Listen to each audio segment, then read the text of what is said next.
Quiero volver sobre un tema que hemos hablado hasta el cansancio, pero dado que no había tenido la oportunidad de hablarlo yo, y también quiero darle una vuelta un poco distinta.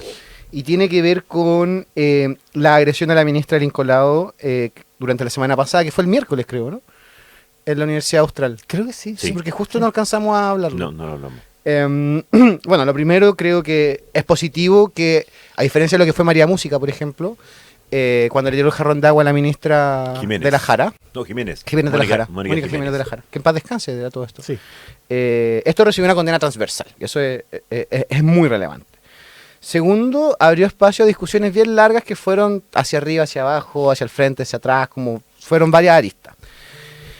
Pero tercero, y que aquí me pone la razón de hacia dónde voy a orientar mi joyita, es que de alguna manera, que creo que no fue feliz ni virtuosa, se intentó hacer se intentó enfocar y sacar al pizarrón de una manera no necesariamente amistosa a los dirigentes estudiantiles de este país. Entonces, para hacer mi punto, el mero, quería comentarles que el día lunes de esta semana me encontré en el diario El Mercurio con una carta del profesor Eduardo Engel, una columna del profesor Eduardo Engel, ¿Ya? donde comentaba que hace unos días en la Facultad de Economía y Negocios había sido invitado por un grupo de estudiantes a hacer un conversatorio respecto a las políticas económicas del gobierno de Kast. Y que primero había tenido cuenta que estaba muy reticente, que generaba desconfianza, porque en general el miedo permanente a que la discusión y el diálogo sean reemplazados por la funa, pero que finalmente accedió, uno, porque consideraba que un académico tiene el deber de defender la discusión, y segundo, porque la chica que lo había invitado, que es Martina, había sido su mejor estudiante en un curso que él coordinaba de estadística y que además venía de orígenes bien humildes, entonces como que le parecía doblemente meritorio. No podía decirle que no. No podía decirle que no. Sé de este caso porque estos chicos son los chicos de Socialismo FEN, el núcleo que yo fundé en la Facultad de Economía y Negocio, y que básicamente los conozco muy bien y creo que son todo lo que el profesor Eduardo Engel escribe. Y que goza de buena salud por lo visto. Entonces, no, muy bien. El grupo. Bueno, ¿Ellos son los que publican lo de Lenin? No, esos son otros. Esos son otros. Okay, no, son otros. Era por insumar. Un detalle más. Bueno, Exacto. el profesor en su columna nota algo que me pareció destacable, que dice: concluí que hay una nueva generación de estudiantes, post-estallido y post-pandemia, con poca experiencia política, pero muy interesada en entender y opinar sobre el impacto que tendrán las políticas del nuevo gobierno. A esto, que es un grupo destacable de estudiantes que son organizados, son socialistas, se suma la carta que publica ayer La Tercera, Maximiliano Herrera, que es uno de los chicos que un medio de comunicación se indicó como responsable del ataque a la ministra. ¿Ya? Y él se defiende descartando primero esto, condenando la violencia, diciendo que sus convicciones son democráticas, que es socialista, pero eso no significa que por el hecho de tener una opinión política se le asocie como que fuera un violentista. Y asimismo la Federación de la Universidad Austral, que también fue sindicada malamente en la Federación de Estudiantes de la Universidad de Talca. Bruno, que es su presidente, organizó una manifestación pacífica hace 2 semanas. Nadie la visibilizó, obviamente, pero una multitudinaria manifestación pacífica, también con un petitorio. Lo que hace el NAU La Católica, lo que hacen los chicos de Derecho en la Chile, que han ganado 3 años seguidos el centro de estudiantes. De hecho, va el ministro Lizal esta semana para allá. Hay un mundo estudiantil que no se visibiliza y que más bien se mezcla y se prejuicia con un grupo de personas que son violentas y que no creen en la democracia. Y aquí es donde creo que hay espacio a elecciones. O sea, ¿de qué manera vamos a elegir resaltar lo malo cuando en verdad tenemos la oportunidad de destacar lo bueno? Porque en la medida en que opacamos a quienes hacen bien la pega y quienes aportan a la discusión y le damos espacio a quienes no, finalmente lo que estamos haciendo es promover el autonomismo de las organizaciones sociales o del movimiento social. Y ese autonomismo, ya sabe la izquierda a dónde nos llevó durante la convención, que es básicamente a parir cosas como la lista del pueblo, o el mismo Frente Amplio le costó mucho entenderlo. Con todo, 2 cosas. Uno, creo que el gobierno hoy va a enfrentar un mundo mucho más hostil que el que conoció, y esto implica ver de qué manera estos movimientos sociales pueden llegar a ser aliados en la medida que tengan estructura y orden.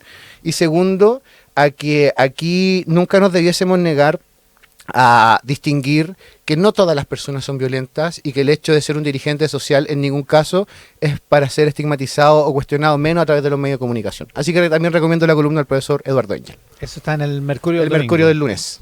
Ah, del lunes. Del lunes. Ay, gracias. Rodrigo Álvarez. Muy buena la joyita de Alan, y solo 3 comentarios. Uno, recordar ese caso María Música. Estamos hablando del 2008.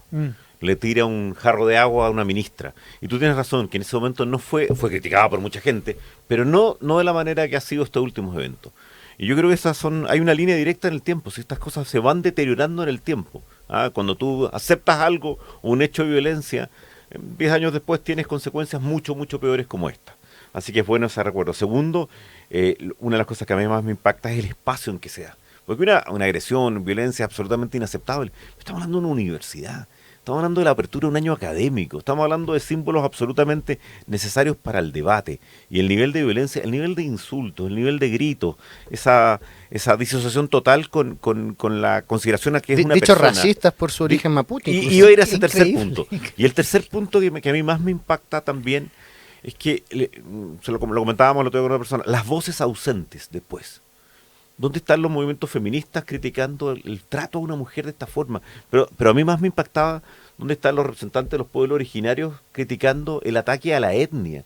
A propósito de tú hablabas de la convención, yo que me tocó vivir la convención que saludaba en lenguas nativas de los pueblos originarios, en que era una cosa absolutamente relevante. Bueno, ¿dónde están esas voces criticando el ataque finalmente a una ministra, a una mujer, y a una mujer orgullosa de su etnia mapuche? Realmente yo creo que es un signo de una descomposición brutal lo que vimos la semana pasada, pero también quiero decir que coincido contigo que hay que saber distinguir las diferentes posiciones, los distintos grupos y las personas que pueden tener una discrepancia muy profunda contigo, pero lo hacen desde un espacio democrático. Nada de lo que ocurrió en la Universidad Austral. Oye, me apunta nuestra Paloma Ávila que Comunidad Mujer sacó una declaración, pero la verdad es que el Mercurio se hizo un festín con los grupos, con otra organización feminista. Y le digo a la Paloma, de todas maneras, evidentemente algunas personas sí dijeron, sí, claro. pero no es la reacción que uno esperaría. ¿Algo más sobre esto? No, yo creo que el caso de la ministra es muy dramático por todo lo que señala Rodrigo, pero también porque tampoco es que, según lo que uno ha entendido, ¿no? Los reclamos que se le hacían a una ministra de Ciencias o aquello que se le exigía que tenía que resolver eran totalmente ajenos a su tarea propia como ministra de Estado de esa cartera en particular. Entonces, insisto, la falta de buena organización, de buena conducción de los movimientos sociales y de los espacios estudiantiles da paso a que orates de estas características se sientan con el derecho de priorizar la violencia por sobre el diálogo, y creo que ahí nuestro deber es respaldar a aquellos que sí hacen una buena pega.